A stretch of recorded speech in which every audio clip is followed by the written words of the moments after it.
ඔයා හිතනවා නම් වම්බට තියෙන්නේ කිරට හදන්නයි තෙල් දාන්නයි විතරක් කියලා මේ රෙසිපි එක බලලා ඉවරලා මට කියනවද ඔයාගේ අදහස? අපි අද හදන රෙසිපි එකට තක්කාලි ඕන වෙනවා, සුදු ලුණු ඕන වෙනවා. ඊට අමතරව මෙන්න මේ වගේ වම්බට ඕන වෙනවා. වම්බට ගෙඩි දෙකක් අරගෙන මෙන්න මේ වගේ දෙකට කපා ගන්න. ස්පැගති ටික වෙනම තැම්බෙන අතරේ වම්බට ටිකයි තක්කාලි ටිකයි තෙල් ටිකක් දාපු පෑන් එක මෙන්න මේ වගේ සුදු ලුණු තුඩින් දාලා තැම්බෙන්න තියන්න අඩුම ගින්දරේ. ඊට පස්සේ ඒකට චිකන් ටිකක් එකතු කරගන්න.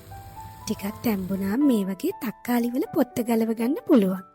වම්බටු වල පොත්ත වෙනම ගලවන්න අමාරු නිසා මං ඒකේ මදේ තියෙන ටික හූරලා ගත්තා. විශ්වාස කරන්න මේක ඇත්තටම මාරම රසයි හොඳේ. ඊට පස්සේ ඒකට ඔරිගානෝ ටිකකුයි තක්කාලි සෝස් ටිකකුයි එකතු කරලා ෆ්‍රෙෂ් මිල්කුත් මං එකතු කරා. රස වැඩි වෙන චීසුත් දැම්මා. දැන් ඉතින් තඹගත්තු ස්පැගති ටික මේකට දාලා කලවම් කරගන්නයි තියෙන්නේ. සෑහෙන ක්‍රීමි ගතියක් තියෙන හරිම රස ස්පැගති මෙනු එකක් මේක. හදලා බලන්න හොඳේ.